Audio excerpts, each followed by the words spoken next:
ಏನ್ ಕೊಡ್ಬೋದು ಸರ್ ನೀವೆಲ್ಲ? ಸೂಪರ್. ಸಾರು ಡೆಪ್ಟಿ ಕಮಿಷನರ್ ಆಗಿ ವರ್ಕ್ ಮಾಡಿ ರಿಟೈರ್ಮೆಂಟ್ ಆಗಿದ್ದಾರೆ.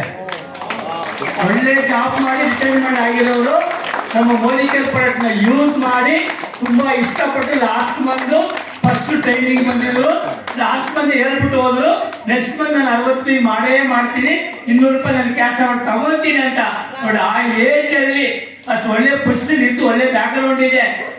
ಋತುರಾಣಿ ಮೇಡಮ್ ಅವ್ರಿಗೆ ಐಟಮ್ ಕೊಟ್ಟು ಒಳ್ಳೆ ಐಟಮ್ ಇಷ್ಟಪಟ್ಟು ಐಟಮ್ ಯೂಸ್ ಮಾಡಿ ನೋಡಿ ಈ ತಿಂಗಳು ಅವರು 60 ಪಿ ಮಾಡಿದ್ದಾರೆ. ಅವ್ರು ಆವಾಗಲೇ ಹೇಳಿದ್ರು, ಸರ್ ನೆಕ್ಸ್ಟ್ ಮಂತ್ 100 ಪಿ ಮಾಡೇ ಮಾಡ್ತೀನಿ ನಾನು.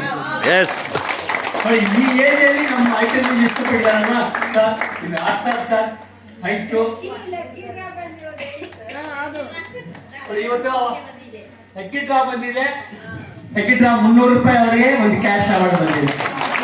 ಈ ಲಕ್ಕಿ ಡ್ರಾ ನಾವು ಏನ್ ಮಾಡ್ತೀವಿ ಅಂದ್ರೆ 11 ಗಂಟೆ ಒಳಗೆ ಯಾರು ಬರ್ತೀರಾ ಅವ್ರ ಹೆಸರು ಹಾಕ್ತಿವಿ. ಲಾಸ್ಟ್ ಟೈಮ್ ಇರಬೇಕು. 4 ಗಂಟೆ ಇದ್ರೆ ಅವ್ರ ಲಕ್ಕಿ ಅಂತ ನಾವು 3 ಲಕ್ಕಿ ಡ್ರಾ ತೆಗಿತೀವಿ. ಅವ್ರಿಗೆ ನಾವು ಕ್ಯಾಶ್ ಅವಾರ್ಡ್ ಕೊಡ್ತೀವಿ. ನಮ್ಮ ಸಾರಿಗೆ ಈ ಸಾರಿ ಫಸ್ಟ್ ಟೈಮ್ ಸಾರಿಗೆ ಬಂದಿದೆ. ತುಂಬಾ ಖುಷಿ ಆಗುತ್ತೆ ನನಗೆ. ಯಾಕಂದ್ರೆ ಅವ್ರು 2 ಟೈಮ್ ಬಂದಿರೋದ್ರಿಂದ ಸರ್ 300 ರೂಪಾಯಿ ಅವ್ರಿಗೆ ದೊಡ್ಡ ಅಮೌಂಟ್ ಇಲ್ಲ, ಆದ್ರೆ ಒಂದು ಅವ್ರಿಗೆ ಗಿಫ್ಟ್ ಆಗಿ ಸಿಕ್ಕಿದಲ್ಲ, ಬಟ್ ಅದನ್ನ ಬೆಲೆ ಕಟ್ಟಕ್ ಆಗಲ್ಲ. ಸರ್ ಏನ್ ಅನ್ನಿಸ್ತಿದೆ? ಮೇಡಮ್, ನನಗೆ already 75 years running. I was deputy secretary in Zilla Panchayat Gadag. I retired in the year 2011. ಅಲ್ಲಿವರೆಗಿಂದ ಇಲ್ಲಿವರೆಗೆ ಏನು ನಾನು ಮಾಡಿರಲಿಲ್ಲ. ನಮಗೆ ವಿದ್ಯಾ ಮೇಡಮ್ ಅವ್ರು ಬಂದ್ಕಿಂತ ನನಗೆ ಲಾಸ್ಟ್ ಟೈಮ್ ಮತ್ತೆ ಇಂಟ್ರೊಡ್ಯೂಸ್ ಮಾಡಿದರು. ಏನು ಸರ್ ಚೆನ್ನಾಗಿದೆ ಮಾಡಿ ಅಂತ. ಯಾಕಂದ್ರೆ ಅವ್ರು ಹೇಳಿದ್ದ ನಾನು ಮಾಡ್ತಾ ಇದ್ದೀನಿ. ಅದನ್ನ ಇದನ್ನ ಮಾಡಿ ಭಾಳ ಖುಷಿಯಾಗಿದೆ. ಇವು ಐಟಮ್ಸ್ ನಾನು ಪರ್ಸನಲಿ ಯೂಸ್ ಮಾಡ್ತಾ ಇದ್ದೀನಿ. ಮತ್ತು ಇನ್ಮ್ಯಾಗಿಂದ ಎಲ್ಲ ಐಟಮ್ಸ್ ಇವ್ನೇ ಯೂಸ್ ಮಾಡ್ತೀನಿ.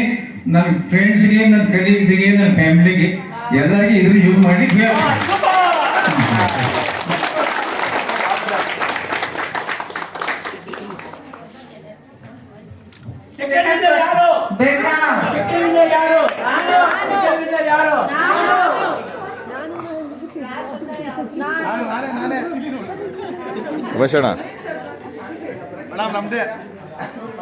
ಲಕ್ಷ್ಮೀ ದೇವಿ